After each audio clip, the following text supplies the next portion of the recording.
UFP, the United Federation of Podcasts.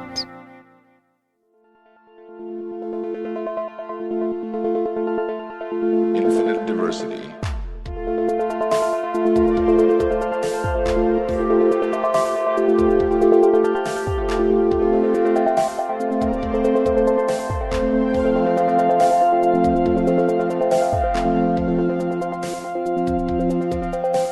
Live long and prosper, and welcome to Infinite Diversity, a Star Trek Universe podcast here on the United Federation of Podcast Network. I'm your host for today, Brandon Shea-Mutala, and joining me, as always, are my ever-constant co-hosts, Chrissie and Justin. Chrissie, how you doing today? You been swimming with the dolphins? I don't swim with the dolphins too often. They like naked swimming a lot more than I would have expected for a creature that doesn't wear clothes in the first place, so, you know. Yeah, it would, but they're wearing clothes, which is kind of weird, too. So. Yeah, that was Gotta weird. have uniforms. That's what uniforms are for, that everyone is uniformly wearing them. Well, no, okay, true. we've had people in Star Trek novels and stuff that haven't had, like, the same kind of uniforms. Like, didn't that spider guy in the Titan things, he couldn't wear a uniform, right? Chobalisk or whatever it was. I forgot about him, Or yeah. you think, yeah. Okay, but on screen, they're usually wearing some kind of uniform. Well, you gotta have some way to have a comm badge and something to indicate your rank and Yeah, Brandon. division. So Something like that. So, anyways. Justin, how are you doing today? Brandon, is there something you want to tell me? Because I don't keep information to myself. I'm an open book. You're lucky that I'm spiritually centered, or I would be snapping right now. Listen, I know I didn't ask your permission to get a haircut, but I needed one, okay? So, I mean, I was going to tell you at the proper time, but, you know, now we got video podcasting here. It's so shocking. It's really thrown me off. I don't know if I'm going to be able to podcast correctly today. There is a correct way for us to do this. Okay, but I'm going to center myself, and I think I'll be okay. I will use my spiritual practice of the prophets. Yes, awesome. I'm fine now. my first instinct when you said there's a correct way to do this was to say, wow, we haven't found it yet. So. Yes. It's my alter ego saying it, there's a correct way, and I just threw it out the window in the first couple minutes anyway. Yeah. We're still trying to figure this out here. Amateurs. The correct way just is a to have bunch a of good amateurs. time. Yeah. Well, joining these wonderful amateurs, we've got ourselves a wonderful, professional, academic, marvelous gentleman, Mike Wong of the Strange New Worlds podcast, a science and Star Trek podcast. Mike, thanks for coming back to the show. I'm glad we didn't scare you away. No, on the contrary, you three are my favorite trio of amateur podcasters, I guess. Oh, okay. Thank No, you. I've learned so much about podcasting and Star Trek from listening to your all's work, and it's wonderful to be back. Awesome. Yeah. Well, thank you very much. Great. That's nice to say. I appreciate that. Yeah, great to have you here and talking about a different show, because last time you talked about Discovery. So Yep. this conversation will be a bit different. Yeah, right on. So before we jump into our topic for today, we'd like to take a moment to thank our patrons who make our show possible, particularly our associate producers, Justin Oser and David Willett. Listeners, we'd love to add your name to this list, and we can do that with your monthly subscription of just $10 a month at patreon.com/UFPEarth. Now, we've got some feedback to discuss first. Now, Mike, did you listen to our episode on Coda? Have you read the book Coda yet? No, so that's why I haven't listened to the episode. I haven't read the book yet. I think I'm going to wait for all three of them to come out before I read them. I'm probably going to read them over winter break. That's my plan. So, Okay. and then I'll go back and listen to your podcasts on it. Okay, excellent. Right on. Well, the feedback doesn't it's- have any spoilers in it, so.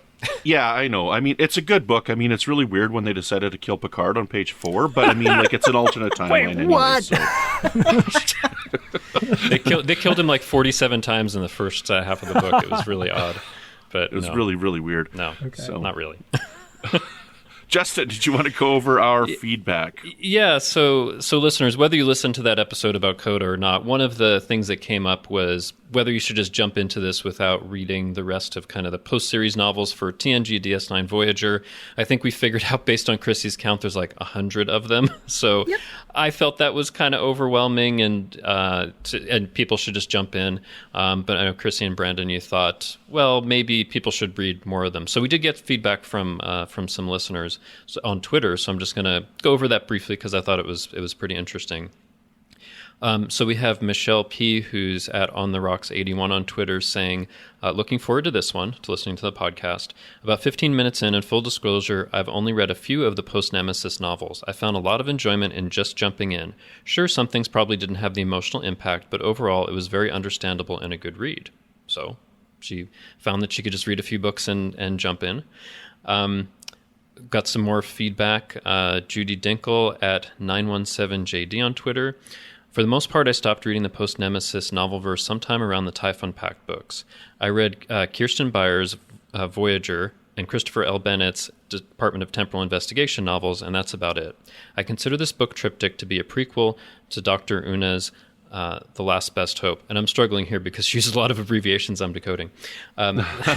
So I didn't have the same emotional investment into the novel-only characters as you all did, but I could follow the action well enough that I could comprehend what was happening. No need to go buy 100 books. Although, if you can buy 100 books to support Star Trek, you should. Anyway, so good discussion. As usual, bring on episode 10 of Lower Decks. And just wanted to read one more before I get reactions.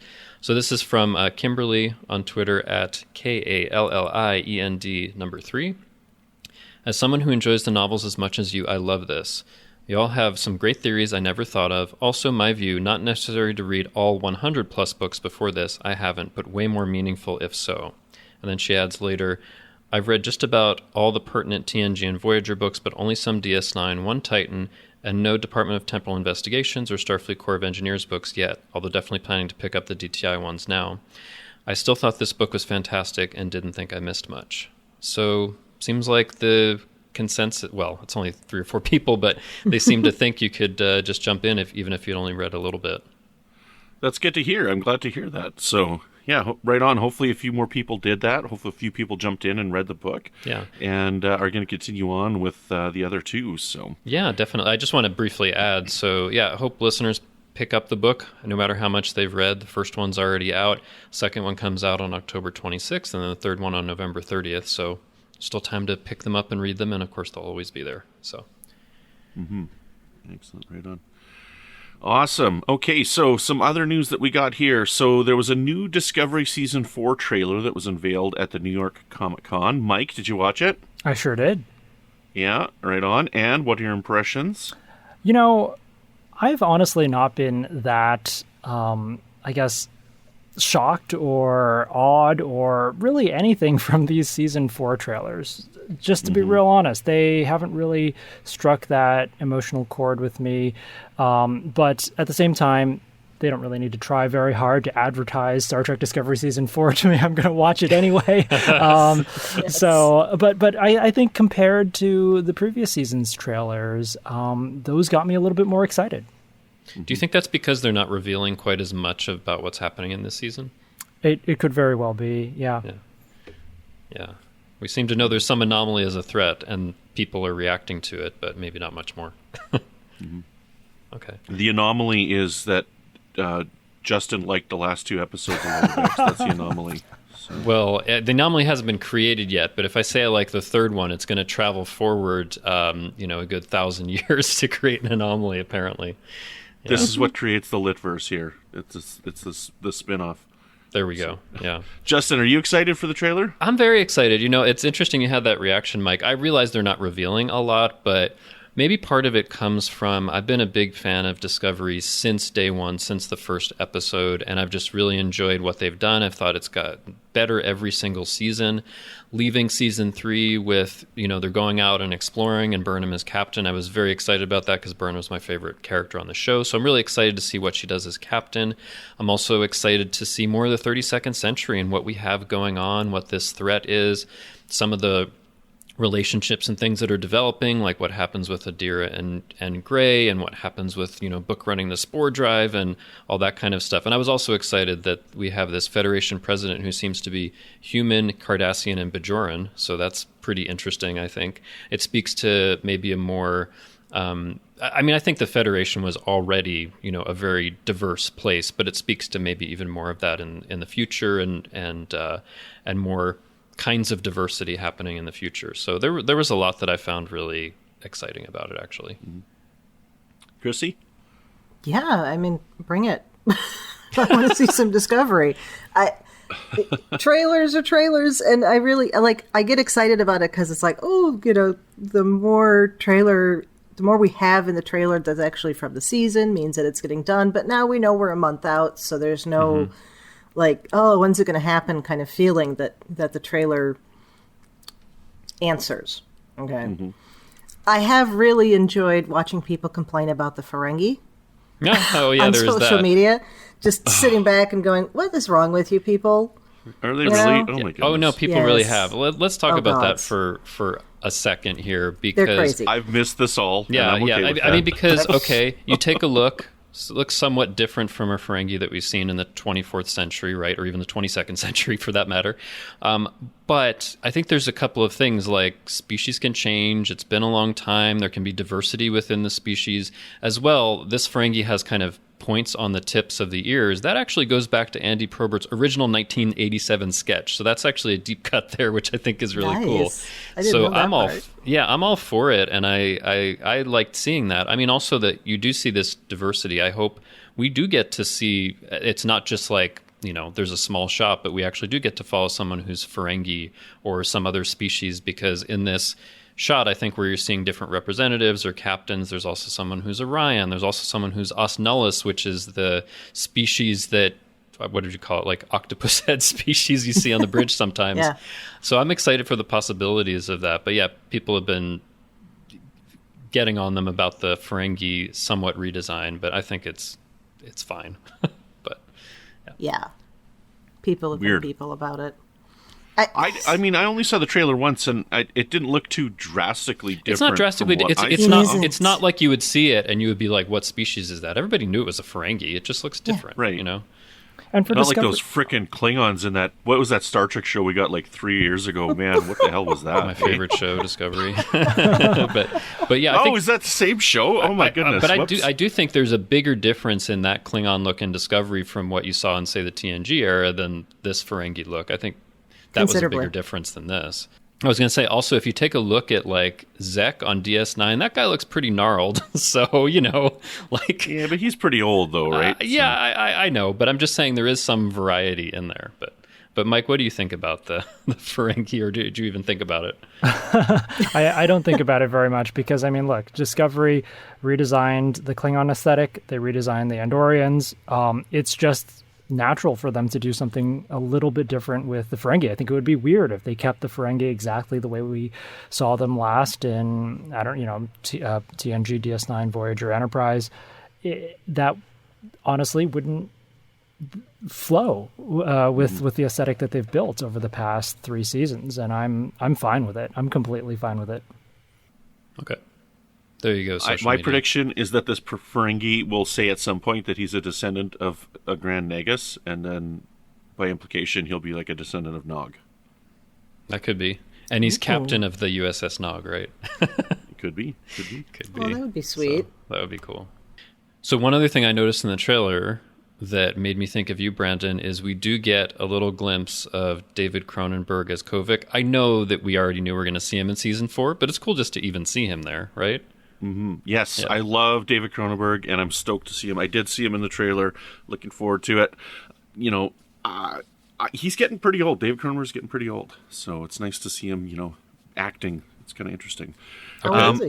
I mean, he's not older than Patrick Stewart. I think he's in his 80s now. Oh, is he? Wow. I think he's in his 80s. Mike, I would have to say that I think that my initial impression of the trailer is kind of like yours, where it's like this trailer hasn't gotten me as excited as the previous 3 seasons worth of trailers leading up to the show. But I mean, I am also absolutely going to watch it, not just because I'm doing a podcast on it, right? Like, even if I wasn't doing this podcast, I would still be watching season 4 of Star Trek Discovery. So maybe that means that, it's they're revealing more throughout the show, and that'll make it more mysterious. I don't know. But yeah, we'll see. I mean, like, the Picard trailer got me pretty stoked, so it's hard to follow up to that, right? So I'm still riding the wave of the Picard excitement. So, yeah, which I had another theory on. I've been thinking about this and what we were talking about. Can I talk about it for a second? Yeah. So we were talking, and they had pointed out that there was sanctuary districts in the trailer. You can see some of them. Uh-huh. And we were also talking about, like, the thing from The Reckoning, The tablet. Right, Yeah. the that you saw tablet. in the earlier teaser. Yeah. Yeah. I was thinking all that would need to be done to change history would be if Q somehow eliminated Cisco from the timeline. Yeah. Because, like when you watch past tense and Gabriel Bell dies, like that could have been something that always happened, and it's a predestination paradox that Ben Sisko goes back in time and fulfills the duty, right? Because then, Nog looks at the thing in Little Green Men or whatever it is and sees, hey, this guy looks like Sisko. But, like, what if to tie it into Picard, the only thing that he needs to do is that not only does his wife die, Jennifer, but Sisko also dies at Wolf 359. Oh, yeah. Okay. And that would kind of tie it into the Borg and whatnot as well. So if Sisko died there, that would destroy the timeline. I don't know. I was thinking about that. No, I could totally see that. Or it could be the kind of thing like making sure he was never born or something. I don't know. But yeah. Well, then we're going to see Q in an argument with some prophets. I was going to say whether he... Yeah, because the prophets... one, or at least one prophet wants him to exist. So, no, but I'm very excited about the potential DS9 connections there. Yeah, we need more of those. That could work too, if with my theory that Q is going to not introduce them to the Borg in the first place, because then he would have just gone on as first officer of Saratoga. Oh, there could be that too. Yeah, He would have he would have had no reason to have been on DS9. So. But yeah. But I think it's going to tie in because, again, Locutus was such a big thing in Picard's life, right? Oh, yeah. So, yeah, I would Well, think that's why I think that's going to be... I think we're going to see where Q is trying to make that not happen because he knows how damaging it was. But this is a Lower Decks episode, so... we're still in the news. That's okay. We're still in the news. That's true. Well, we do have one more topic for the news here. Brandon's So it's been confirmed that Robert Beltran will be returning as Chakotay for Prodigy. And then there's been 3 other characters that have been announced. And so, again, all I was reading was the tweets, but I'm like, based on the tweets that people putting his words, I'm like, he's like, yeah, I'm totally in this thing. But it's nice to see that it's been confirmed that he's actually going to be in it. Chrissy and I had the faith that he would be in it based on that. You had faith in the heart? Absolutely. Yeah. Mike Wong, are you excited for Chakotay coming back? Yeah, and I wonder in what capacity. Is it going to be a holographic Chakotay, or is this a hint that they make it back to the Alpha Quadrant? Well, I guess the kids, the teens, haven't been to the Alpha Quadrant before, but the ship, gets back to the Alpha Quadrant, then they encounter Chakotay there. Or is Chakotay, for some reason, leading an expedition back into the Delta Quadrant, sort of like what we see in the Voyager relaunch books. I don't know, but it's really exciting and starts my mind, whirling with possibilities for how you can get a Captain Chakotay into Star Trek Prodigy. Excellent. Yeah, I think this is going to be an interesting addition to the show. I mean, we don't know how much he's going to be in it for, right? Like, I don't think that Kate Mulgrew is going to be in it a lot. Like, I think she'll probably be in every episode. I think she'll probably have a scene in every episode, but I think they'll be short. That's kind of the impression that I got from the trailer. So, like, we could, we were told that, coming up into Lower Decks, our discussion today, that Gomez's character was going to be in the season, and here we go, we just get one episode with her. So, like, it might just be, like, the season finale that we get Chakotay in it or something like that. So, because there's been a lot of announcements for characters for shows, and they don't end up being in a lot, like Harry Mudd. Right, was announced, and he was only in like a couple of short scenes here and there, right? Yeah. So, but yeah. Anyways, Chrissy, any predictions? No.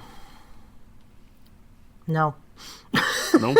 Justin, any predictions? Wait, but do you care? Are you excited about Chakotay or not? No. I am very happy to see Chakotay. It's like I think they are going to get back to the Alpha Quadrant or somewhere that is Starfleet associated close to by the end of the first season. I do think we're going to see... I don't think we're going to see Chakotay every episode. I think it's maybe he'll be in like the end, the last 2 episodes or something like that. But I don't know. I haven't been feeling as needing to think forward on this one. That was a badly constructed sentence, but you get the idea. So I've just been like, this one is kind of new ground, and it's a new way of telling Star Trek stories. So I'm just going to see what happens. Okay. Justin? Well, to get into my theory, we need to talk about these three other characters that were announced at the same time. So I'm going to read from the Trek Core article, if that's okay. Do it. So we're going to have David Diggs, who's voicing Commander Tisses, I think it is, who's an Andorian. And I wasn't familiar with him, but it says he's a Grammy and Tony Award-winning member of the original Broadway cast of Hamilton, which is cool. You'll have Jamila Jamil voicing Ensign Asencia, who's a Trill, best known for her portrayal of Tahani Al-Jamil in NBC's The Good Place, which I have not seen. But I mean, the one that I'm most familiar with and excited about is we're going to get Jason Alexander in this show, guys. So he's going to be voicing a Tellarite doctor, Dr. Noom. Of course, he's known for being in Seinfeld, but he's also been in Star Trek. He played Kuros in the Voyager episode Think Tank. So it sounds like, I mean, I'm excited, but like they're announcing characters, and we'll get Jason Alexander and all that, but I like we're going to get Robert Beltran as Chakotay. I think it's another chance to develop his character, which his character is wonderfully developed in those post-Voyager novels that Kirsten Beyer does as a captain. And so hopefully, I know it's a show that's kind of made for young adults, but I think hopefully we'll get some good development there. But it sounds like if you have Chakotay, you have an Andorian, a Trill, and a Tellarite, that they are maybe crew members on his ship. And that, yeah, I like what you said, Mike. Either, they get back to the Alpha Quadrant and this is who they meet, or there's a new Delta Quadrant expedition that's led by Chakotay. I think I tend to veer toward the latter, because it seems like they're going to want to focus on being there. Janeway is a hologram, and they're getting the Protostar up and running and all of that. So I think maybe toward the end of the season, Chakotay's ship is going to come by, and they're going to have to deal with that. So, but yeah, I think we're starting to get some contours, but I don't quite know where it's going. Mm-hmm. Yeah. Awesome. Excellent. Yeah, this is going to be fun. I'm hoping that Jason Alexander's character is more George Costanza-like. Maybe we can get Larry David to ghostwrite a couple episodes here. I'd be okay with that. Have them as two Tellarites just fighting all the time, but having a real deep friendship over it. Yeah, sounds good. And then they could play that Yiddish music from Curb Your Enthusiasm. Boom, boom, boom, boom, da-doo, da-doo, da-doo. That would work better on Lower Decks than Prodigy, but sure. Anyways, no, I think that's pretty cool. Yes, I think it's cool that we got him coming in. So this is gonna be a lot of fun. We're taking a week off next week, but then we'll be back. Like we're 2 weeks away from our Prodigy discussion. It's pretty exciting. Yeah, so that's amazing. I can almost smell the gah. That's going to be a heavy week. We've got that, and we've got the. Is it the same week the new book comes out? Yeah. Yeah. You can balance both. Oh, I'm not saying I can't. It's going to be heavy. There's a new the new old Mario Party game comes out that week too. I don't know what I'm going to be doing. Okay. Star Trek's the priority here, not Mario Kart. Yeah, I mean, come on, Chrissy. Star Trek first. Okay, well, let's jump into our discussion on the final episode of Season 2 of Lower Decks called First Contact. And no, I did not stutter there. So we have our initial thoughts and first impressions. Mike, what did you think of the episode? Oh, just a brilliant episode. I loved it. I've loved Lower Decks, for its entire 2-season run, and have come actually a long way since when it was announced in 2018. And my initial gut reaction to an animated comedy Star Trek series was like, ooh, I don't know if Star Trek needs that. I wasn't that big of a fan of Rick and Morty, and to me, Star Trek has always been a really serious live-action show. So I was really nervous for this new series, but ever since that very first episode of Season 1, all the way through to the last episode of Season 2 that we all just watched, I've been loving the ride. And this episode in particular was fantastic. I loved the storytelling. I loved how it introduced new elements to characters that we love, and also introduced new mysteries to those characters that, sort of tease us and leave us with a big cliffhanger for season 3.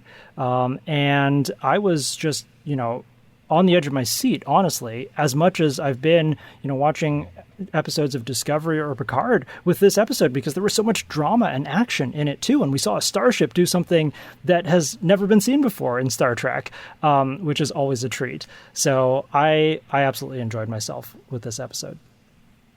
Excellent. Justin, what are your initial impressions of the episode? Well, I mean, first, overall, unlike Mike, I have struggled with Lower Decks quite a bit over its run, and I'm sure listeners know that. There was 2 episodes in season 1 that I liked, and then this season there was a Tom Paris episode, and then the last 2 weeks. I am pleased to report, however, that I love this episode for a lot of the reasons that you said, Mike. They managed to put like a lot of stakes, a lot of interesting drama, peeling away the outer hull. We have never seen that, and I thought, whoa, that is cool that no one has ever done that on screen before. And you get Sonia Gomez, who's a favorite character of mine. I know she's only a little bit in TNG, but she's in like 74 different Corps of Engineers stories, which I love, and which we talked about, Mike. So we talked about Gomez on those episodes. But more than that, one of the things that I really liked was it really was about working through the relationships. It was about pulling together to work together. I also love the ship that Gomez is captaining, this Obina class ship that's kind of a cross between an Excelsior class and a Sovereign class. But also, I really liked that there wasn't really a villain for most of the episode. It was just something happened that was, natural accident. A flare goes out and debris goes out from this asteroid and they have to save this other ship. So I really love that they were just dealing with natural circumstances in the universe, and that was the drama. So, and there was some funny stuff as well. Plus, I have to mention, seeing Cetacean Ops for the first time was like one of my favorite things that I've ever seen, because I've been waiting for that for a long time. So, yeah, there was a lot of reasons that I really love this episode, and I am actually looking forward to season 3, which is not a place that I felt I would be 4 weeks ago. Nice. Chrissy, what do you think? It was an excellent episode. I realized at the end of the first time I watched it that at no point did I feel like they were trying to be funny. That the humor was very natural in the way that we get it with Trouble with Tribbles, and you mentioned Little Green Men earlier, where it's part of the story. The story is not there to produce the humor. And I'm really happy about that, and I hope that continues. Excellent. Well, I'll be the dissenter. I hated this episode. I thought it was terrible. I don't believe I'm kidding. you. I loved it. I thought it was awesome. This podcast will self-destruct in 30 seconds because everyone has agreed. This could have been a live-action show. Sure, yeah. Absolutely. This absolutely could have been transposed into like any Maybe of the except series. Cetacean Ops. They could have done it. Maybe, With today's special maybe. effects, they could have done it. So, but yeah, it had that drama. Yeah. I didn't hate it or anything like that, but honestly, I don't know. I don't know why people freak out so much about Station Ops. I don't really care about Station Ops. Like, I don't know. Like, I think it's a ridiculous thing. I think it's nonsense. That's but why. Well, I don't know if it's ridiculous, but I want to see it because it's been this like deep cut thing that was in like an alternate timeline on the somebody saying it in the background. It's just such a deep cut, but also, like, there should be that kind of diversity. There should be different kinds of crew members and accommodations for that. That's why I love it as well. But I know that's not your favorite thing, but I loved it a lot. Yeah, it's fine. Like, I don't hate it, but I'm just like, I don't understand why people have been like freaking out over it. Like, I never even like knew it was a thing until I was in Trek FM, and then they like did this whole thing on Earl Grey, and I'm like, I got so annoyed with it when they just kept referring to it. I'm like, okay, enough already with the Cetacean Ops. That's like, where I found whatever. out about it, and I loved every time they referenced it. See, now we can have a dissenting opinion. There we go. But the episode itself, though, I really loved. And, like there was some heart in this episode. There was some humor in this episode. There was some action in this episode. There was some drama in this episode. This episode had everything. And, I marked it down again. It's the longest episode we've had now, 29 minutes and 25 seconds. So, and it could have been, it went by quickly. I couldn't believe it went by that quickly for being a longer than normal episode by 5 minutes. That's a full 20% longer of an episode, So, but I thought it was fantastic. So, we'll start at the beginning. We'll start with Freeman's transfer right at the beginning. Justin, what are your thoughts on this? Yeah, I mean, this is the kind of thing that you've seen in Star Trek before. Someone might be transferred somewhere else, or they're being offered another ship or something like that. So it fits in with that. I thought it was very interesting. I mean, we have seen Freeman, especially this season, doing some things that I think Starfleet Command is probably impressed with the Pac-Leds and some other stuff. So I think that makes sense. It's a way to shake up the show. We'll get to what happens in the end, but if she's not on the ship, then who's the captain? What's that like? How temporary will they make that? I kind of hope they go bold and make it something that lasts for a while. but yeah, I thought it was fine as an element in setting up this tension with her bridge crew before they had to deal with the disaster. Mm-hmm. Chrissy? I couldn't help but think of the whole thing of Kirk saying, "Don't let them promote you," and then they said that she was going to be going. I do have a question, though. So. Because at first I thought, she's being promoted to admiral, but then I thought, is it just a promotion to a more important class of ship, and she's still captain? Was that clear in the episode? That's the impression that I got. Was a different class of ship. Different class of ship. Yeah. Okay. Yeah. But at first, until they say that, it's kind of like. You assume an admiral's going to be promoted to or a captain's going to be promoted to an admiral. Excuse me. Right. This is, I think, the first time we've seen Captain and Admiral Freeman together in the same room. In the same room, as opposed to just talking over subspace, which I found that interesting. Mariner is a completely unprofessional, bordering on childish. That is absolutely terrible. So she's normal. Yeah, well, she's Harp, of course. Yeah. But yeah, I mean, it does fall in with and how many times did they tell Riker, here's a ship for you. No, I don't want it. Here's a ship for you. No, I don't want it. But I did love the twist at the end about how she's going to refuse the transfer. No, you can't leave. You can't not leave. So we'll get to that though. Mm-hmm. Mike, were you ever worried that she'd actually go? Yeah, and I guess in the end she does go, just not in the way that we think she would. And that was a big surprise for me. Great writing there. But about the initial transfer and Mariner's reaction, yeah, absolutely. I think it really shows Mariner's growth in her relationship with her mom, and I guess reciprocally her mom's relationship with her daughter. The two started out. Couldn't have been farther apart, even though they were serving on the same ship. And over the course of the 2 seasons have learned to get along and appreciate each other. They're still not, the best of buddies, but their relationship has really improved. And I think that, yes, Mariner was very childish and inappropriate and, telling the secret to the other senior staff. But she did it out of a place of, concern that she would not be serving with her mom anymore because she really cared about her mom and about that relationship. And I thought that was, it just shows the amount of character growth that we've had in her over the past 2 seasons. Yeah. See, this is the part that I had trouble with in the episode. So I'm not a fan of Mariner. I didn't like her here. I didn't like her in this situation, because she's going out of her way to cause trouble within the crew. I didn't buy that the crew, while I've said in the past I don't think it's a very competent crew, I don't really buy that they would be this angry and upset about a transfer of their captain. Look at Boimler. Boimler's like, hey, that's wonderful. That's great. Right? He's excited for her because, again, he's a Starfleet person who's on a career path. Oh. And obviously so is somebody like Ransom, because he's like, well, obviously I'm going to be the next captain. And then Freeman tells him, well, no, they're going to bring in somebody else. So obviously he's got a career-oriented goal as well.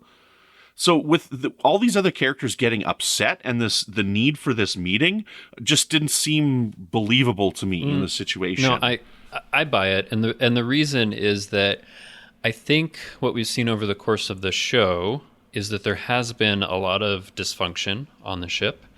But I think recently in this season, and we've seen it especially in like the last couple of episodes, they have been working together more. There has been more respect. So I saw it from the point of view of they're seeing things going in the right direction, and then that's going to be taken away from them, so they get angry about it. So I bought it for that reason. Yeah, because for me, like, they would know that the captain would come to them and let them know at whatever point is proper, you know? So they could be, like, you know, disappointed or let down at the possibility of the transfer, but with them acting that way, you know, just didn't seem believable to me, right? They could be disappointed that she's going to be transferred. I don't know. So just to go on a little bit more, the way that I think about it is, you know, let's say that you're working at a job, right? And, you know, could be at any time that your manager comes to you and says, sorry, we have to let you go, or whatever, right? Business changes, reorg, whatever kind of stuff, right? And let's say someone else somehow got wind of it and then told you that, then you would be, I think, upset from the point of view of there's this change coming that maybe you're not prepared for, and it's come out sooner than anticipated. Of course, it would be better if Mariner didn't say anything to them until the appropriate time. But now that they have that information, I think they're reacting to it out of like being upset about what's happening. Not necessarily as much about her not saying anything, but they're directing that into being frustrated with her for not telling them because they don't like what's happening or the decision. But I don't know. But, you know, you being let go from a job is different than your boss getting promoted, right? Those are not even. I'm just talking about information. Yeah.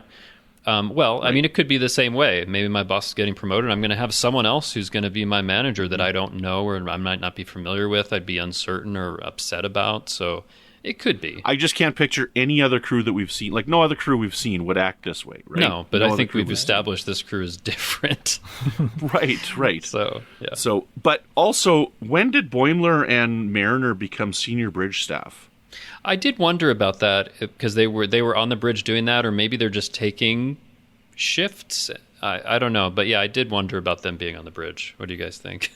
I think they've served, you know, small shifts on the bridge ever since the early days in season 1. So I wasn't too surprised there. I was surprised that Mariner followed the rest of the, you know, quote unquote senior staff into the ready room where, you know, that fight occurred. Yeah. But I guess that was also established in the episode where essentially Mariner, you know, sort of is taken under her mom's wing and starts to, you know, go on missions with her mom and be involved with some of the more, you know, I guess higher level decision making on the ship. Well, that was the first episode of season 2, wasn't it? Where So I think that precedent had been established too. So I wasn't too shocked by all of that. Mm-hmm. Okay. Anything else you want to add to that, Chrissie? No. I think it's. Okay. Yeah, we've seen ensigns on the bridge all the time across the board. You know, at con and ops, that's how they learn what they're doing there. Just because they're there doesn't mean that they're considered part of the senior staff. Yeah. Maybe someone's having their vacation on the holodeck that's usually on the bridge, and somebody has to fill in. You know. Oh, they were at the dance contest. Yeah, or they're just like, you know, in the gym for 24 hours or something. Who knows? Okay, so let's jump to Tandy's transfer. So Tandy gets called to sick bay and he overhears the doctor saying something, gets part of a conversation, and assumes that she's getting fired from her job and transferred off the ship because her file is deleted out of the medical bay. And then over time, we find out that's not the case. They're actually recommending her for a promotion. So let's talk a little bit about this here. Mike, we'll start with you this time. Well, I think one of the biggest laughs that I had in this entire episode was when Tendi was like, transferred to science? You mean I'll be like Jadzia Dax? And then Ta'ana's like, who the bleep is that? I don't know who that is. No, like Spock. That was great. Because everybody would know Spock. Not everybody might know Jadzia, yeah. Right. Anyway, that was just so funny to me. I mean, good for Tendi. I really agree with the transition. I feel like her awe of the universe, of everything that they've encountered in their travels so far, tells me that while she would make a really good medical officer, maybe that passion is better served and cultivated by being in a broader role. And I think the command science training, whatever track those words, is a perfect move for her. Kind of like Geordie being moved from bridge duty to engineering, chief engineer. Yeah, you just see something in someone potential and like, hey, that kind of thing. I don't know. Nursing is such a particular skill. How much time did she spend in school learning how to become a nurse? And Do we know if she did, or if this is just the post that was available with some of her training? I didn't think of that.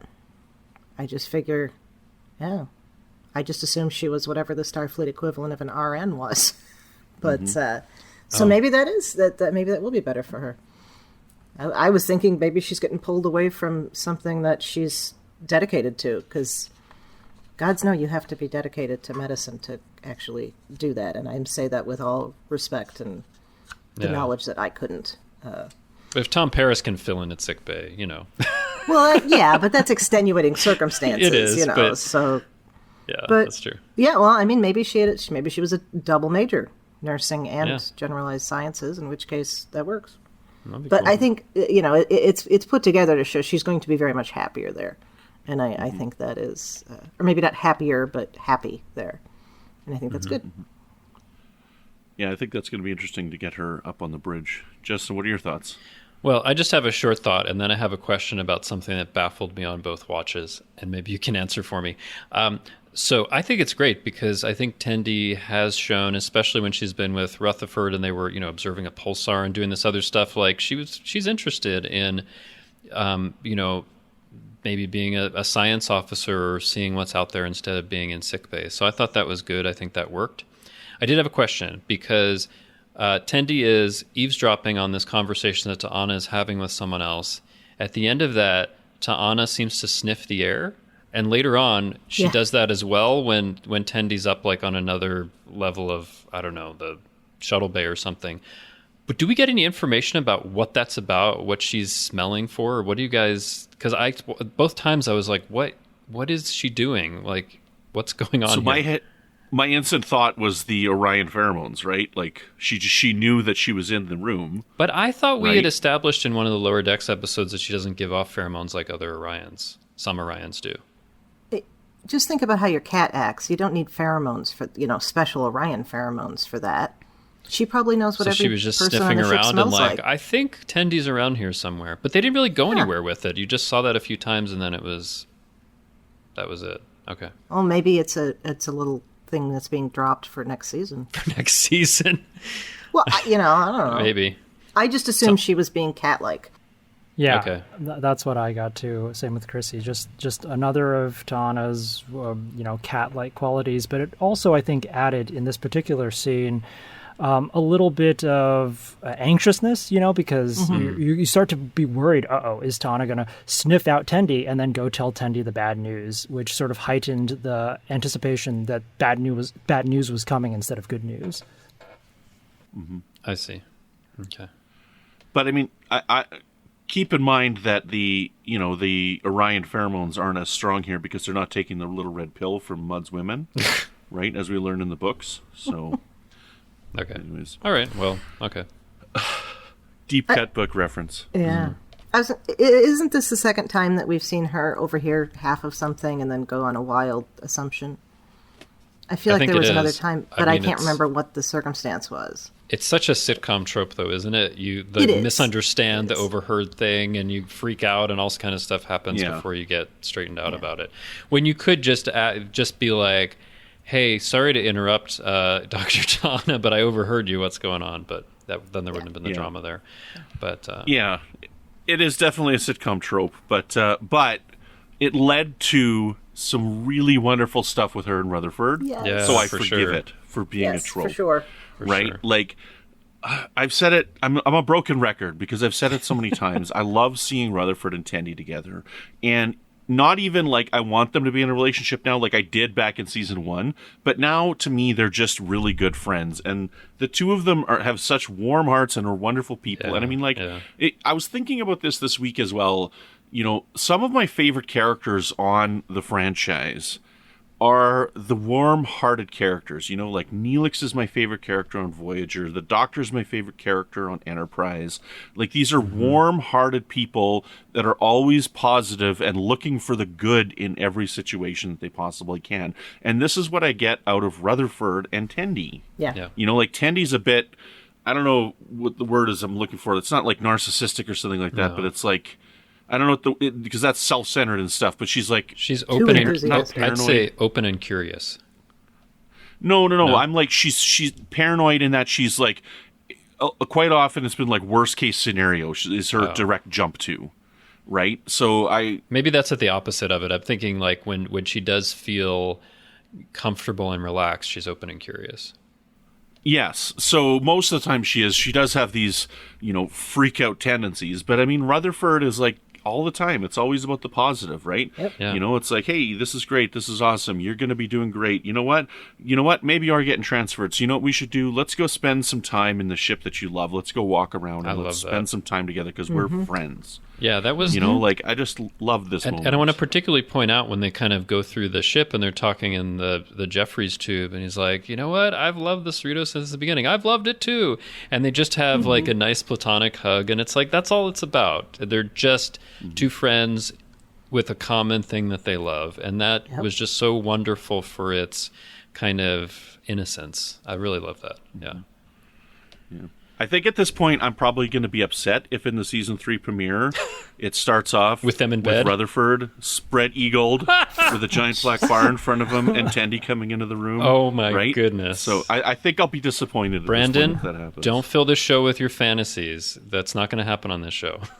I just said I'd be disappointed if that happened. But it was in your imagination, anyway. I could see that happening. She walks in on like people doing nude yoga or something, and you think it's something terrible, and then camera pans back, and it's a whole like the pottery class or something. I don't know why that went there for me, but it would be unexpected, which would be funny. Yeah, but I think you're right, Brandon. Like at this, like I think there was a certain point in season 1 where I was like, they're so cool, they should be a couple, and now at this point, I'm like, this friendship is so cool. Let's not have them be a couple. Yeah. That's important. What do you, Mike? Do you want Tendi and Rutherford to get together or no? Oh my goodness. I think what you said about their relationship is really just spot on. It's so beautiful. That they are both in love with the Cerritos, maybe to the extent that they cannot see yet that they love each other. That could be one way to go. But, I also would be totally fine if the relationship remains platonic. And, it's like you said, you find somebody else who has this thing that they love, and you're like, oh my God, I love that thing too. It's almost like, you meet somebody. Oh my God, Mike, you love Star Trek too? Exactly. That is exactly where I was going with this. Like when you go to a convention, you're just immediately surrounded by best friends everywhere because you all share the same love. And that's the kind of love that Tendi and Rutherford share with one another. I hope they have a dramatic sci-fi show that they love, or maybe a comedy sci-fi show that they love together and watch together on a weekly basis. Yeah, that would be cool. Really, because they're so happy, they need something different, so they actually watch Mindhunter together. I could totally see that. You could see Tendi as being somebody who reads like novels about, and nonfiction about serial killers and murder mysteries. I could totally see her doing that. I mean, there was the episode where she threatened to cut out Rutherford's brains, so maybe there's something there. No, I know. Allow me to be the one to say you don't have to be a crazy person who wants to commit serial killing to be interested in serial killing. My mother loves serial killer stuff. She's just. Oh, no, of course. I'm sure 99.999% of the people that watch serial killer stuff are not serial killers. So yeah. Let's jump into Rutherford's implant memory. And what the hell? Do you want me to quote the dialogue that he hears? Because it's what the creepy. hell? This is this was my favorite moment in the episode when this happened, because I was not expecting this. I'm just like, that came out of nowhere. What happened? Yeah, Mike.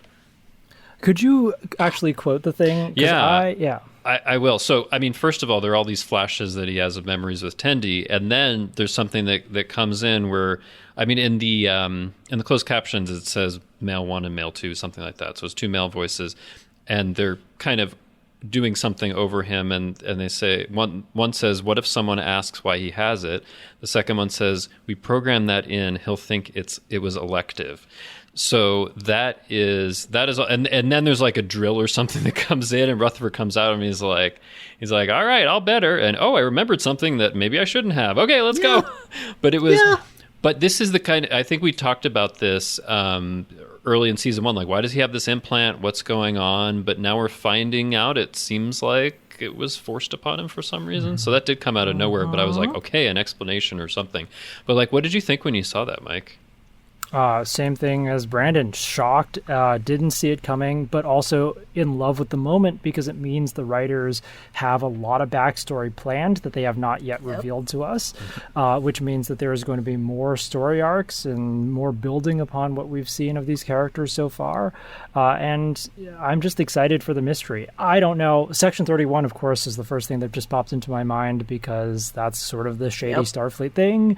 But I don't know, and I'm so excited to find out where they take this. Well, I mean, here's a question. It could either be he's remembering what actually happened, or it could be an implanted memory for some reason. So, yeah, I think they could go either way. We'll find out that this is something that actually happened. That's what I would think. Too many layers. But that would be disturbing, and then he'd have to find out more, like, why did this happen? Who did this to me?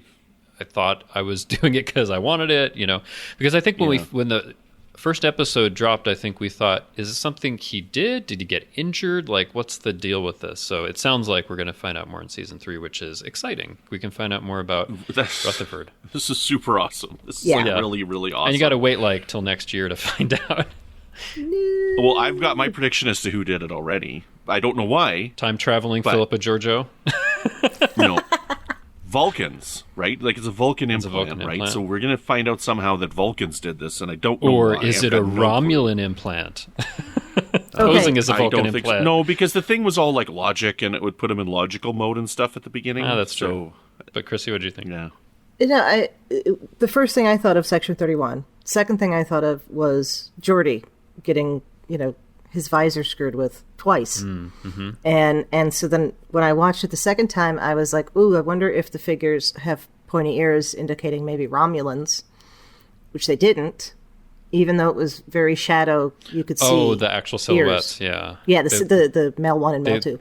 They look like they were... did you? Okay. Yeah, they were at least some form of humanoid with rounded ears, yeah. Yeah. Which could be a bunch of different species, actually, but yeah. Yeah. Okay. My big question with this Rutherford thing, and I realized that this was for the purpose of the plot, but we've established that people with that kind of a setup can dump their extra memories into a computer with Arium. So if he was creating triple redundancies, okay, keep 1, keep 2, and then put the third redundancy in the computer, but again, you would think, but plot. Maybe they don't have as advanced a computer core. The technique's been lost. Who knows? But yeah, it's a good question because I did think of Arium as well because she was uploading her memories or deleting certain ones. Yeah. Mm-hmm. But I don't know how much more we're going to say on this topic, but I had something I wanted to mention about the flashes he sees before that. Those figures, because no, we got to move on. No. I'm just kidding. We are known for having a very tight schedule and always keeping to it. Come on. Yeah. I just thought it was interesting, the choices. So this is from Trekcore. They said, when Rutherford dumps his implants, saved memories of Tendi, we see brief flashes of never-before-seen events, including the two of them attending an art class, sketching a nude ransom, celebrating New Year's 2381, and getting caught in a Chinese finger trap like Data. So I thought that was like an interesting mix of stuff. That's good.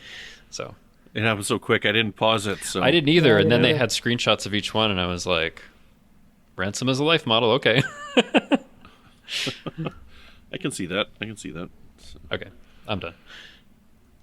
Okay, right on. So our last topic here, then we got, is saving the Archimedes, which, I thought that was an interesting ship. It's like a cross between a Sovereign class and an Excelsior class. It was a neat-looking ship. Nice to get something new.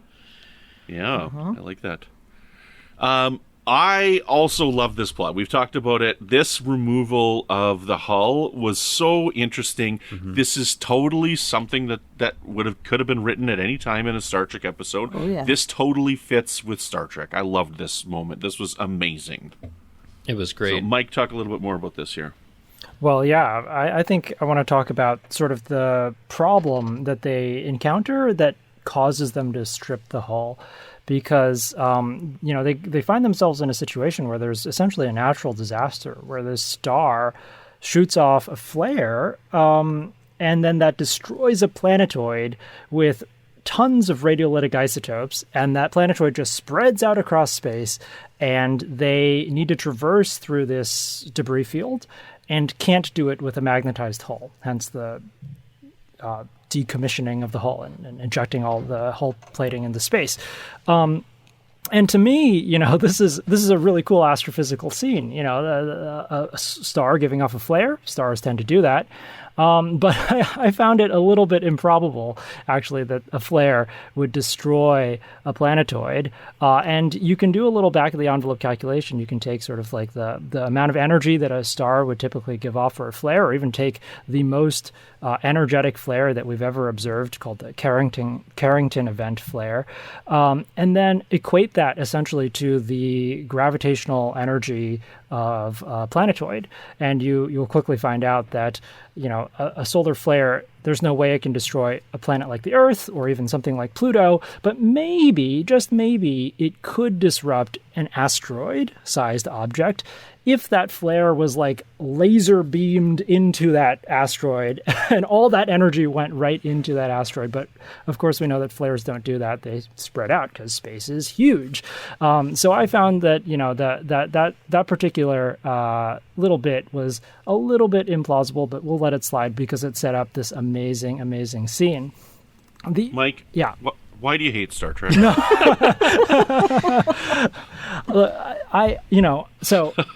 There's a special type of substance within the star that makes a really, really, really concentrated flare, and it's a really kind of small. No. Okay. So here's the thing that did bug me a little bit about the needing to get rid of the hull and then fly through this thing, is that at some point, Lieutenant Kayshon offers the suggestion, why don't we just warp past this thing? And everybody's like, no, that's a stupid idea. But I'm on Team Kayshon. Wait a minute, Mike. I have something to say about that, because I don't know if you saw this on Twitter, but there's a bit of hidden dialogue in all the crosstalk back and forth. Did you see this? I did, yeah. Yeah, I didn't. So Aaron McDonald, who is a science consultant for a lot of these Star Trek shows, including Lower Decks, apparently, and I did hear it because you'll hear it more if you listen in headphones. I heard it on my rewatch. At one point in the crosstalk, Shaq shouts, "Dr. Aaron said we couldn't do that." Yeah. So I don't know. You can take it up with her, Mike. I know. I need to talk. No. I really admire Dr. Aaron McDonald's work. Had her on Strange New World several times. She's a brilliant person. And, if Dr. Aaron says you can't do that, you just can't do that. But before I knew that Dr. Aaron said you couldn't do that, I was definitely on Team Kayshon because, look, you were able to travel across interstellar space, how big is this debris field? It was a tiny asteroid, and it was pretty dense when they flew through it. So, well, yeah. I mean, if you three-dimensionally, you could just go above it and then around, right? Right. Even at impulse or something, probably. But yeah. So I mean, that's a Star Trek problem sometimes. Them thinking a bit too much two-dimensionally, right? Yeah. Yeah. So I can see that. But anyway, all of that just. But then aside, Ransom wouldn't have his joystick fun. You're going to take that away from him? Right. And the first time I watched this episode, none of those things occurred to me. I was just along for the ride. This is an amazing scene. Only on my second, third, fourth, yes, I've watched it that amount of times, did I start to realize, okay, wait a minute, you could just go around this thing, especially if it was a small planetoid. How big could it really be? Anyway, detaching the hull. Just simply amazing. Cool scene. The music for this part of the episode was just spot on. And I loved that it led us to cetacean ops, which I'm sure will be another talking point in a few minutes. Brandon doesn't want to talk about it. But I'll tell you, though, I can't wait to buy the CD for the soundtrack. Looking forward to that. Oh, you can't. I know. You're going to bang that drum again. But so one of the things I was thinking about the first time that I watched the episode was they're flinging these whole plates off into space. I really hope one of them doesn't hit the nacelle or do some damage or something. 'Cause that's what I thought. But thankfully, that would have created all kinds of other problems. But I thought they're just flinging it off, and what if it hit the ship? But.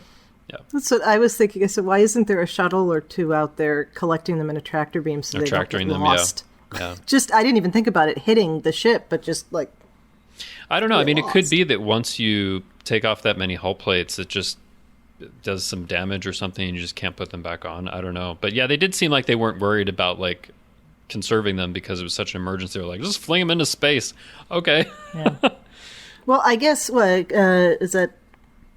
Mike can tell us, is that conservation? It's not conservation of energy, but the thing where if you set something in space and you don't touch it, so it's going to move, it's not going to move, right? Mm-hmm, mm-hmm. So maybe they just did that. Yeah, I guess. Well, they did start flinging them outwards, Yeah. and without anything to stop it from moving, it will keep going. moving, though. So Yeah. Okay. I guess they didn't really care about space pollution in that particular instance, which I guess is fine because there was a lot of other debris in that system anyway, so they weren't really contributing. Well, that I'm much to guessing the they're problem. going back to I get think the hull. there's a bunch of ships Now there that later. the They process is over. probably would pick up the things, but yeah. But anyway, a really cool scene. I like on the outline, Chrissie, how you called it naked Cerritos, because it is kind of you're seeing the underside without its clothing, and it kind of reminded me. I kind of like the coloring. It reminded me of if you open up something that has a heating element and you see the little coils, and as they heat, there's this orangish kind of glow to it. It made me think of that, you're seeing the heating element underneath or something. It looked really cool. Yeah. I thought of the Enterprise when it was glowing red when it was being blown up in Star Trek 3. Oh yeah. That color there. Didn't somebody send out a picture of it with the black bar? With a black bar on it, yeah.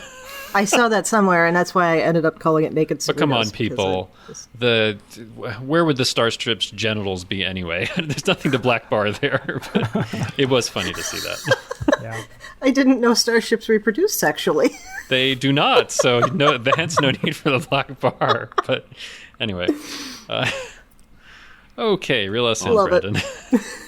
Justin, let's talk about your favorite thing, Cetacean Ops. It's amazing. And I guess Rutherford maybe has gotten used to by now Matt and Kamulu's advances, trying to get his sweaty bod in there with him. I thought that was pretty funny. But no, I love seeing Cetacean Ops because it is that possibility of a different kind of being on a starship as a Starfleet officer. It's something I've wanted to see for a while. Although why the control that's inside the tank can't be operated by flippers, I have no idea. Maybe they converted this tank and originally it was something else, but it gave Boimler something to do. But anyway, I love seeing Cetacean Ops. I can't say enough good things about it. So, Mike? Oh, yeah. What do you think of this? Well, two thoughts with Cetacean Ops. One is that I think it totally makes sense. We've already established in the Star Trek universe that cetaceans are really intelligent and, have been communicating with extraterrestrial life for a lot longer than humans have. I actually don't know if these dolphins were Earth cetaceans or maybe, cetacean-like life forms that evolved on another world. That would be really cool to know about too.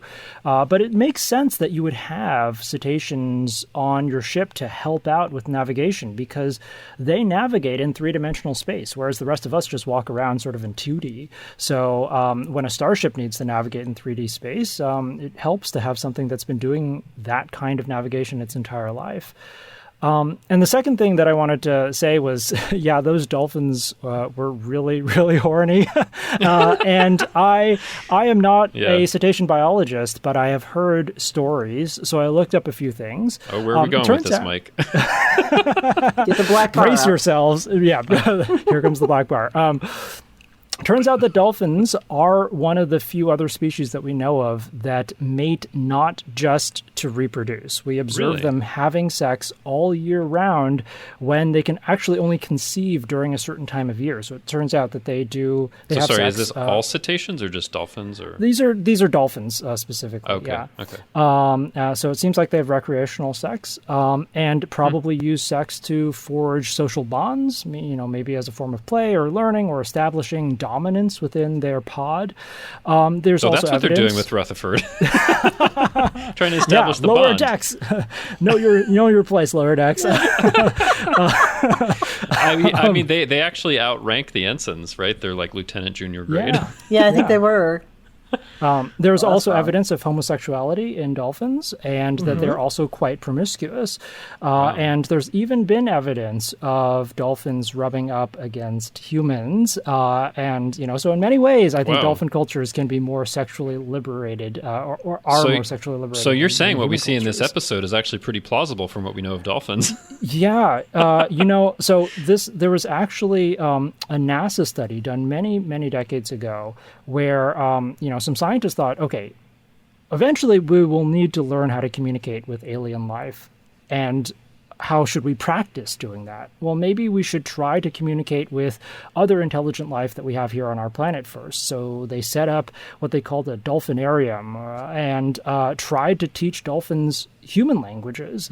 But there was this one very horny dolphin who, in order to get that dolphin to reorient back to the task at hand, some of the human researchers needed to stimulate it to completion first. My goodness. In order to, you're serious. This happened. This actually happened. There are documentaries about this, and so you can look up the researcher's name who led this study, Margaret Howe Lovett, and her dolphinarium. And I'll leave it to the listeners. My to head do is that spinning. This actually happened. I am so glad you were on for this episode to talk about that, because if I had brought it up, because I had planned on bringing it up, then it just would have been like, oh, Chrissy's bringing up sex again. But this time, it wasn't me, so there we go. That's okay. This is a very horny show. When we talk about lower decks, at least, keep that in mind, listeners. If you did it one more time, Chrissy, we're going to change it to Chrissy's Sexy Corner. Okay, but listeners, we're going to be moving on to Prodigy next episode. Yeah, it will not be like that. Okay, so I don't know. According to the fandom out there, they totally want hardcore sex between JC, right? Because that's the big thing now. We got JC going on here, so I don't know. That's Voyager season 8. Yes, Voyager season 8. So, this is So there was a lot of funny dialogue from these two dolphins. I thought this was pretty funny. So, like, just some of the jokes just were unexpected. Like the one where they're like, "Hey, Rutherford, jump in here and clean your sweaty body off." And then, like 3 minutes later, the other dolphin's like, "Hey, Rutherford, jump in here and clean your sweaty body off." And the guy's like, "Keep up! I already said that to him." Like, are you even paying attention? And I love how one of them before that was like, "She's the captain's daughter. Come on, keep up." She's the captain's daughter. Mary's the captain's daughter. Oh my god! And then at the end, when they throw Boimler out, and they're like, "Keep him wet, right? Yeah, so don't let him dry out."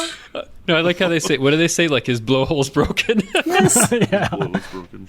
That was wonderful, man. I want to see these cetaceans. Yeah, all the time. I'm sure we'll see them again. Yeah. It was funny. It was a good scene. There was a lot of funny stuff in it. So. It was great, and I love that they were so eager. They're like, "Oh my god, people are here! We get to interact with more people than Rutherford." But yeah, what does Rutherford do there anyway? Like in his shifts, because he said sometimes he has shifts in cetacean ops. He's got to help keep the dolphins focused. Okay. Apparently. Question: if they're in this tank, like working there, how do they get to? Like, do they have quarters that have water within them? Because we have that, like in the novels. Do people need to come by and feed them? Like, how does this work? I just don't know how it works. I'm sure they have replicators. Underwater Maybe replicators? they live and work in the same space. That would be cool, like a waterproof replicator, and they could just, replicate some fish or something. Mm-hmm. Anyway, I just want to know more about it. Where all the lobster mac and cheese is going. And the pesto. Yeah. One thing that was serious about this, I was very concerned for a moment that they solved the two Boimler problem. And when they cut away and he was drowning, I looked at Jason, I was like, They better not be using this to solve the two Boimler problem. And they didn't. I had no doubt that he'd be fine, but yeah, me too. Okay. But that's an interesting thought. Yeah, I hadn't thought about that. And then they have to bring him back. Yeah. So he'd be a very different character by this point. So. Yeah, what's William up to? Awesome. I guess then our last topic here, Chrissy, you were right. Cliffhanger. Yeah, I'll take credit on that one. I did. Cliffhanger I said ending. there was going to be a cliffhanger, so. Justin and I were like, no. I was like, this show wouldn't do that. They did. Ridiculous thought, Chrissy. Although, let's talk about that, and that was right. for a minute, because I think we talked about it a little bit. The cliffhanger is that the Starfleet Command representatives have come by to arrest Captain Freeman because they think she was part of this plot to destroy Pakled planet with some Klingon extremists. I thought, okay, this is interesting. It's a cliffhanger. We'll find out more. But at the same time, it's a cliffhanger where it's like, she didn't have anything to do with this. So maybe part of the cliffhanger is just who's trying to put this on her. Like, where do we think this is going? Mike, what do you think? Well, this was not the storyline that I thought the last episode was going to take. I thought they were going to build to, the Cerritos being able to save Earth from the, what was it, the sort of with a V, that kind of bomb. Veruvian bomb. It's a ridiculous bomb. Yeah, the ridiculous bomb that only works once. Like most. Yeah. and I thought that was the plot. I thought the plot was going to be they're going to save Earth. It's going to be this lower decks ship with this special intel, and they're going to be the heroes for once. I thought that was the story. But nope, turns out that's not the story. And instead, we get this weird plot twist with the Pakled planet getting destroyed and Captain Freeman being accused of being the mastermind behind it. And so I don't know where this is going to go. All I can say is that I'm very excited for a Lower Decks version of a courtroom drama episode, which I'm pretty sure will lead off season 3.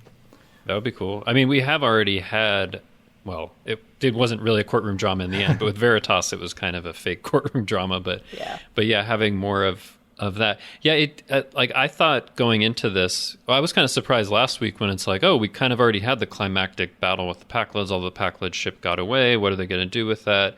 But yeah, Pakleds were just there, referenced at the end because their planet's been destroyed. That's pretty serious. Mm-hmm. But no, they did it really well. Like they're lining up in the hallway to say goodbye to her, but then she's been arrested and they're just kind of all in shock. And there's just a shot that just kind of comes away from the ship with some appropriately melancholy music, and that's the end. It was really well done to give you. But there was that one, probably the best joke in the episode when they're all like they're ready to cheer her on, like at the end of those episodes, and then she comes out. Yeah, that was a pretty awesome joke. Yeah, I like that one. But like, there was some serious stuff in this episode. Oh, yeah. Like, this was tonally very different from like anything we've seen before. Mm-hmm. I think so. And I have no idea where they're going. But I mean, like, I thought this was a very interesting cliffhanger. Like you, Mike, I thought there was going to be some climactic battle with the Pakleds in this episode. It was going to be a big booming space battle for a finale, and to have this go off like as some event that happened in the background off screen was really interesting and really intriguing, and I thought was really wonderful writing. So, Chris. We had a listener, Chris Papadopoulos, has sent a suggestion into us to ask, has something changed in the last 3 episodes? Yeah. And I mean, like, I guess I don't know what's changed. I mean, like, they would have planned this out from the beginning, but tonally the show has been very different the last 3 episodes. Yeah. And it's, for me, it's really striking a chord. For Justin, it's really striking a chord. And Chris had brought that up on Facebook because, I mean, he sees my reviews and noticed that, hey, Justin hasn't liked most of the episodes this season, but he's liked the last 3. Like, what is going on? And I think Chris felt the same way, that he liked those last 3 episodes, but not as much the rest of the season. But I think, there is something, like, okay, for the last 3 episodes, so we started with I Excretus, or however you pronounce it, which was about like these weird simulations, but there was some really fun stuff in there, I thought, because it was, maybe what's different is it's like the crew getting together against some common adversary, because you had the Pandronian that was doing those things. And then for the one with the 3 ships, last week it's like they were all kind of getting together to do that, and you're getting perspectives on Lower Decks, and then in this one they're kind of coming together. So for me, I guess what's different is that you feel like they're more coming together as a ship, and the humor isn't like people digging at each other at the expense of each other. It's external stuff they have to stand against, which is what I love. So maybe that's what's different. But what do you guys think? Yeah, it certainly feels different. You articulated it much better than I could have, because I was just thinking about it as I figure out. No, you got it spot on there. But it's really striking because, like I said before, in the first season, I liked basically 2 episodes out of the 10, and I was feeling pretty down on the show for the most part. And then I liked the Tom Paris episode, but I didn't like the first few or the few after that, and I was like, I don't know about this show. And then the last 3, I'm like, I love this. What has changed? What is different about this? But it's great, and it's nice to be on a kind of on a high at the end of the season and be like, all right, this is great, let's go. So, I mean, kudos to whatever it is they're doing. It's working for me. Yeah. Mike, any thoughts on, you've enjoyed the whole thing. Yeah. Have the last 3 been better for you than the previous 7, or has it been have you felt it's been the same level of quality the whole time? No, definitely. I've felt, the hills and the troughs. I guess, in season 1, I thought it started out really well. Then maybe the middle couple of episodes, not so great, but I loved the last couple ones of season 1. I think my favorite episode in season 1 was the one where they made fun of all the movie tropes in Star Trek. That was a really hilarious one for me. And then season 2, I thought, actually started out a little bit on the lower side for me, and has just been building and growing and just increasing in enjoyment. And these last 3, I also can't really pin it down. At least I can't pin it down as well as what Justin just said, but it's it does feel, I guess, tonal shift, like you said, Brandon. Those are good words to describe it. It seems like the stakes are a little bit higher. It takes on more of that dramatic flavor to me. And I think Chrissie was the one who said it's not like they're forcing the jokes. The jokes are funny, but they're just a part of the story. Yeah. I think that's also maybe a sign of maturity of the show, or just like a different type of storytelling that they're tapping into. Yeah, and that's what I like. It's like the humor is part of what they're doing. It's not the only thing that they're doing. And that's part of I think the problem I've had with some of the episodes is it felt like all they were going for was humor, and it was a particular kind of humor that didn't work for me. But this is part of the story, and it just works better for me. I don't know. I'm just really glad, because I would have been really sad if I didn't like this episode, and I'd be like, But no, I love the episode, so yay! I'm so glad I stuck with it. The important thing that I really need to know, Mike, is whether or not you like the Mugato episode. I will say that was probably not my favorite episode. It's in the lower half of Lower Decks. Granted, that I like all of them, but I think it was in the lower half of the ones for me. I did really enjoy the fact that I was really actually convinced that something fishy was going on with Mariner. Maybe she was actually some kind of black ops spy, and that writing was just absolutely brilliant. How they flipped that around, and how they brought this little game that they just introduced sort of randomly at the beginning ended up saving the day at the end. The quality of the writing on this show is just phenomenal. Yeah. Whether the jokes work for me or not week to week, sometimes they just don't. But the quality of the writing, I think, and that storytelling, is just phenomenal. Let me translate for you. What Brandon was actually asking was, in that Mugato episode, did you like Shaxx tasting poop and Mugato's having sex while another one masturbates? That's what he was really asking, because that's what he loved about the episode. That was hilarious. I love it. It's hilarious. Well, not so infinite much. Okay. diversity and infinite combinations, we say here. So, okay. That wasn't my favorite. But no, it's all in good fun. Yeah. Guys, I think season 2 has been light years better than season 1. I think they've improved drastically this season. I like twice as many episodes. That's a definite improvement. That's a gigantic improvement. I mean, it is. Yeah. Yeah. But where do we think season 3 is going to go. I mean, I know that we just got season 2 and we're just barely processing it, but where do we go with season 3? Like, I mean, at this point, I mean, it's I've kind of gotten.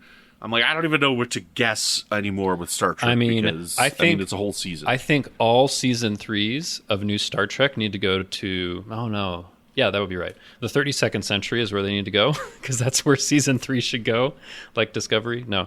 I don't know. I mean, there is actually one thing that Mike McMahon did say about a particular relationship that maybe I'll mention but a little later. But I don't know. Like, Mike, where do you think this show is mention it now. Going? Oh, you want me to mention it now? Okay. Just mentioned it. So it's... all right. So it's about... Jennifer the Andorian and Mariner.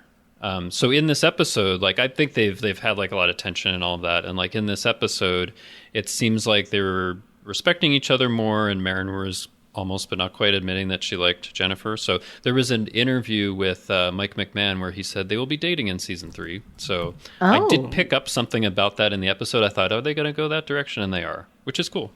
But that's the only thing that I know about season 3. But anybody have speculation, like where it's going or what kinds of things they might think about in season 3? Well, I mean, like, I guess obviously it's like the Klingons destroyed the Pakled planet, right? But it's like, are these followers of that guy that we saw in the last episode? Yeah, maybe they're followers of that guy, because that guy was kind of taken into custody back to Kronos, but we don't know what happened on the way, maybe, or what he has told other people. But yeah, maybe it's like a whole movement or something, and they're allied with some other species. I don't know. Like, I guess I have a theory that if you guys want to hear it, what it's going to end up being. So I think it's just going to be something as simple as they got their hands on another Klingon bomb and just blew up their own planet. I think that, so because they're just that stupid, right? Yeah. So I think they just blew up their own planet, honestly. I don't know. That I don't was think my option 2. Yeah, I don't know, because I think that would be disappointing. It's like you built this up and, they killed themselves because they were stupid. Moving on. Yeah. But maybe that'll be the end of it. Maybe it's like Basics Part 2, and we finally don't have to deal with the Kazon anymore, right? So maybe we don't have I'd be to okay deal with with not dealing with the Pakleds anymore. But no, I like the idea of this Klingon guy is maybe allied with some other extremists. I don't know, maybe Vulcan logic extremists or something unexpected. I don't know. I just feel like maybe there's a couple different groups or powers that are going on that are trying, I don't know, to frame the Federation for something. What if Riker made the spiciest pizza ever, it dropped and it was on the so Pakled spicy planet that the planet blew up? because they ordered it from Riker's pizza service and he delivered it, and oh my god, a fireball consumed the planet.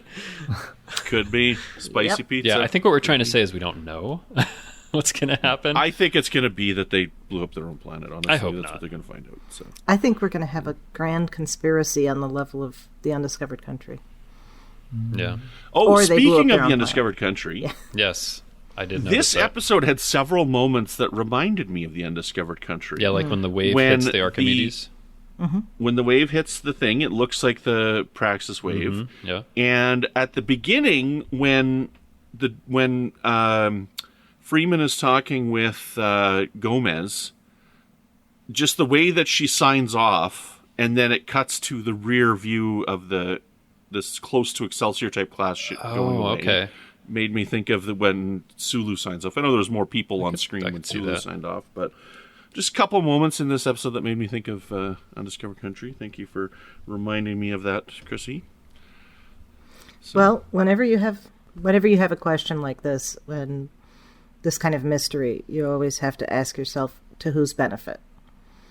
And then you go down the line. And so far, I'm not sure to whose benefit. So I think it's other to than the Klingons. whoever wants to make the Federation look bad. Right? Yeah. Because if it gets out that, Federation captain destroyed this planet, like that's going to make them look really bad. And that could be to the advantage of, Klingons, or as I said, maybe Vulcan logic extremists are still around, or there's, I don't know, Romulans or someone else, who knows? Yeah. Maybe it was Tendy's dog. The dog. Could be. We That's get a the sweet return of the dog. I love it. Most Peanut hamper. Yeah, that's Hamper. Oh, Peanut Hamper's pissed. I don't want Peanut Hamper to return. Love it. Yeah.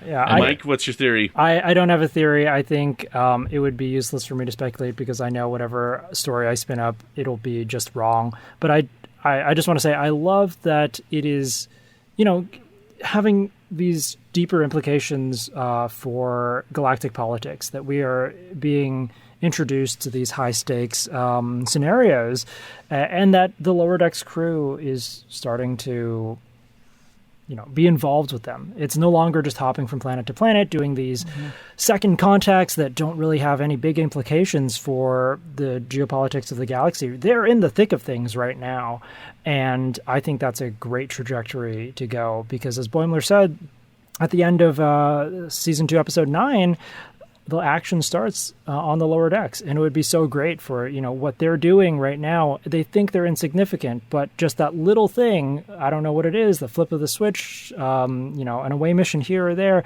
having those ripple effects and really determining the fate of the galaxy as it moves into 2382, 81, 82, whatever. And that's such an interesting thing because it was very much originally pushed as like, this is the most unimportant ship in the fleet. Yeah. Like they do all kinds of unimportant stuff, but now it's shifted. I think which I'm fine with them leaving that behind, but it's different than kind of what the original idea of the show was, I think. Mm-hmm. That actually plays into them setting up Freeman, though, because you're not going to set up somebody that everybody's paying attention to. You don't set up Picard for having, blown up the Pakled planet, because people will immediately know that he was set up. But Freeman? Who knows Freeman? I don't know. Like, go back to the Drumhead, right? Like, they put Picard on trial for conspiracies everywhere in that episode, right? Yeah, but he was. That was after what? 20, 25 people they hauled into court. Mm-hmm. Yeah, and it was really just more one person who was going after him. This is a more official Starfleet thing. Yeah. Or a matter of perspective when we all know that Riker didn't kill anybody, right? Well, yeah. So no, I do see where you're going with that, though. Mm-hmm. Yeah. But anywho, let's jump into some canon connections as we round out the episode here. I got one. I don't know if you guys noticed here, but I thought it was pretty cool. Did you guys catch the Cetacean Ops reference back from yesterday's Enterprise? No, tell us about it, of course. Yeah. Just a line of dialogue in the background on yesterday's Enterprise, and then they totally had a plot point in this episode that was all about it. I thought that was pretty cool. Okay, your jokes are becoming predictable.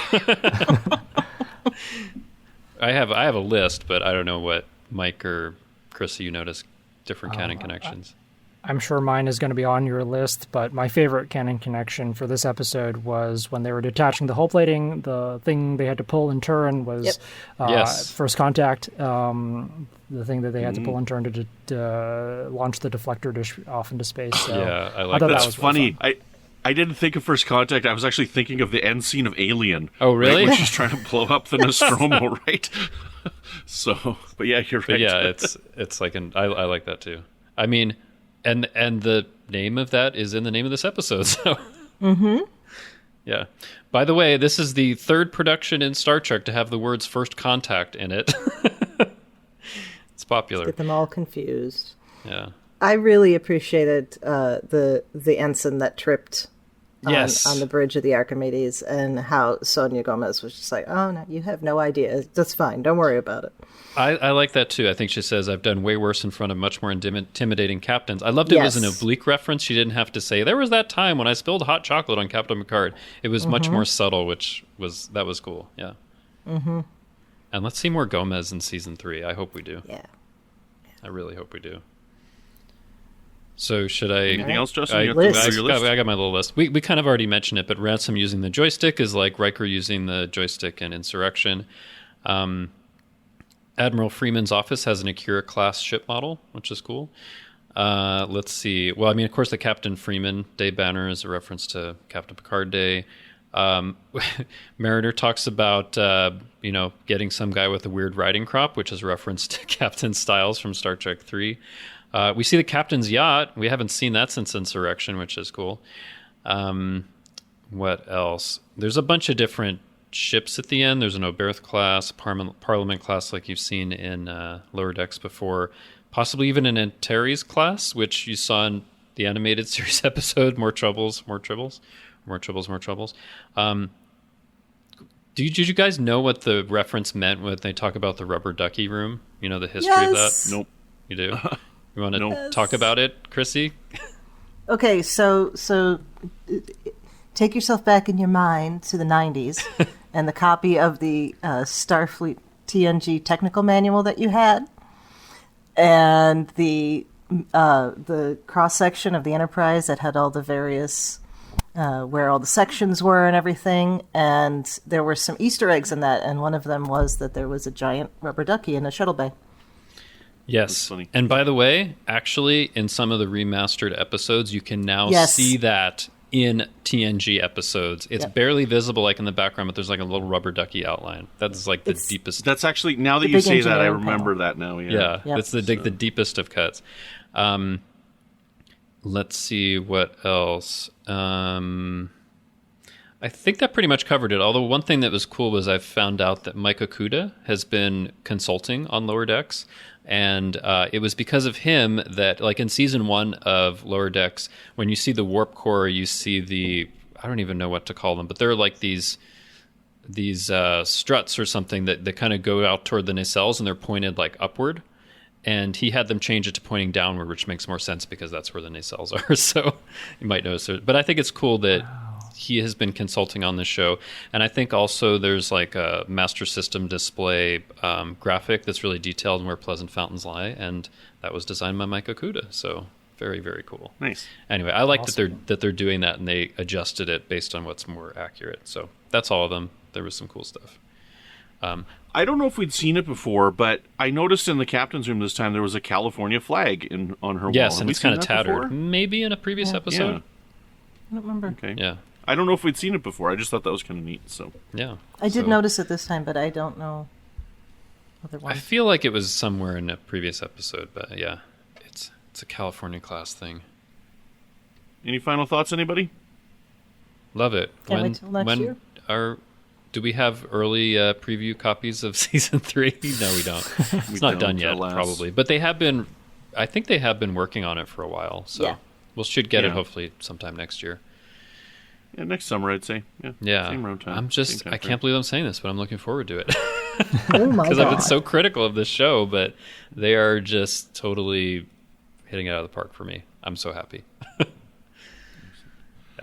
Mike, thank you so much for joining our discussion today. We really appreciate you joining us to talk about the season finale of Lower Decks Season 2. Where can people find you when you're not diving in with the dolphins and cleaning off your sweaty body?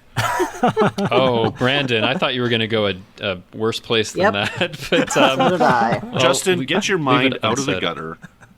Lower Decks tells me to keep my mind in the gutter. So when we record these episodes, that's where it is.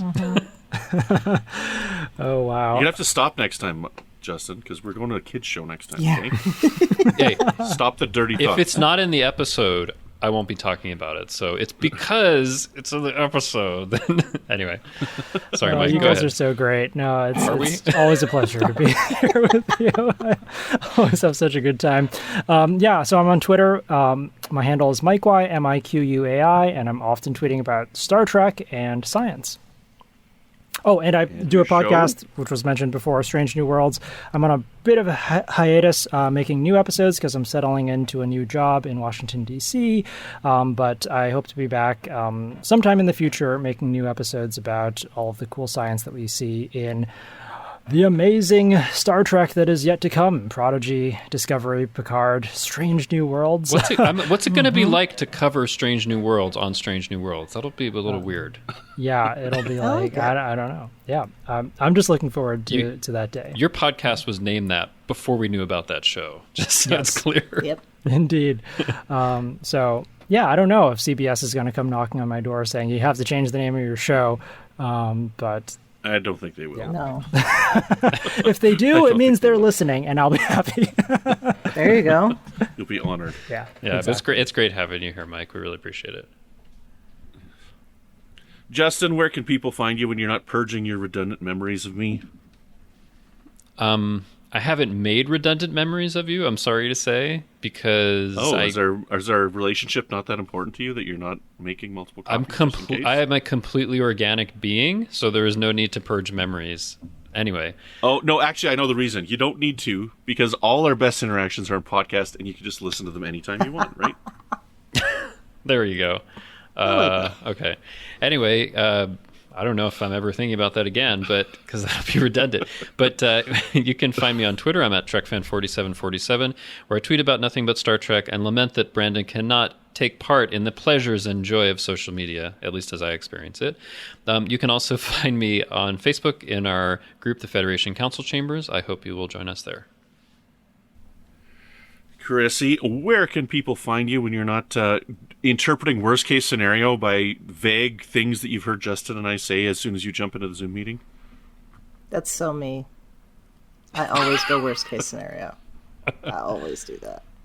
Because if you expect the worst, anything else is going to be good. Yeah. Yeah, but if you expect better things, you can strive for improvement. Anyway. Yes. You know, that actually has a name. It's called anticipatory anxiety. I was so happy when I found out that had a name, because I thought it was just me being weird. So. Okay. Anyway. But it didn't make you anxious to find that out. It made you happy to find that out. Yeah, exactly. Oh, good. Yeah. Anyway. So if you'd like to talk about anticipatory anxiety with me, you can find me on Twitter at the Goddess Livia. That's TheGoddessLivia. And, of course, there I tweet about Star Trek history and leftist politics. And under the category of tweeting about history, we have the other show that I'm on our network, which is History with the Szilagys. And that's a short history podcast that's easy to add to your podcast list because it's only twice a week, and it's usually less than 10 minutes. So have a listen. Justin, thank you for your suggestion of the last episode. Oh, yes. I really enjoyed the discussion on Joan of Arc. That was really interesting. Yeah. Thank you for taking that suggestion. Yeah. And listeners, you should check out the Joan of Arc episode. Yeah. Listeners, you should send Chrissie suggestions. She has a running list. Somebody asked me over the weekend here on Twitter if we're still taking suggestions. We are always taking suggestions. I mean, if you're going to have 104 episodes a year, you know. Oh, you have one? Well, yeah. All right. Yeah, I do. Dolphin sex? Can you talk about the NASA person that had to take care of the dolphins? Yeah. You know what? I'm going to add that. Oh. No. In the larger context, it is very interesting. You know, so maybe I won't get into those particulars. Human-animal masturbation. No, let's not. No, not that part of it, but the thing about learning languages. Learning languages, there you go. Yeah, oh, wow. Yeah. The language of love. Yeah. I feel really bad for find me. I feel bad for listeners who've listened this far, but yes. As for me, you can find me here on the network with another show called Franchise Fatigue, which is all about movies, remakes, and sequels. We're wrapping up our series on Mad Max, and then we're going to be jumping into the Matrix movies as we're anticipating Matrix 4 coming out. Pretty excited about that. Here on the network, we got a couple other shows. We have All Good Things with Amy Nelson, Ken Tripp, and Patrick Devlin discussing all things Star Trek. Rhea Papagiorgio, Kevin Scharf, Amy Nelson, and Joe Keegan discuss all TNG all the time on board the Galaxy class. And who wouldn't want to be a kid again? Chris Tribuzio, Patrick Devlin, and Casey Pettitt talk all things under the Disney umbrella with Mickey's Marvels. Lance Laster and Kavanti Chillis take a stroll through Star City and discover all things that make Arrow Arrow on Always Hold On to Arrow. And last but not least, dive into some cryptozoology with Ken Tripp and Zach Moore as they take a lighthearted and fun look at the cultural phenomena of Bigfoot on Sasquatch. Thank you very much for tuning in to Infinite Diversity. Thank you to our executive producers, Ken Tripp, Tony Robinson, and Zach Moore. Thank you to Zach Tripp and the wonderful theme music that he created. Thank you to Tony Robinson for the wonderful show art that he creates. Please rate and review us on Apple Podcasts, and please subscribe. If you want to reach out, you can find the network on Twitter at UFP Earth, and our show in particular at IDIC Podcast. You can also talk about any and all of the UFP podcasts in our Facebook group called the Federation Council Chambers, or you can email us at infinitediversity@ufp.earth. On the next episode, we'll be taking a break, actually, for 1 week. We're going to take a brief hiatus so we can nap next week. And, so our listeners can catch up because we've had a lot of episodes lately. Yeah. Yep. But the week after that, we'll be talking about the series premiere of Star Trek Prodigy called Lost and Found. And I promise I will keep that one clean. I can do that. Okay, good. Until then, peace and long life, and I hope that the Packlets didn't blow up their own planet. They're so stupid. I hope they're not that stupid. Yeah.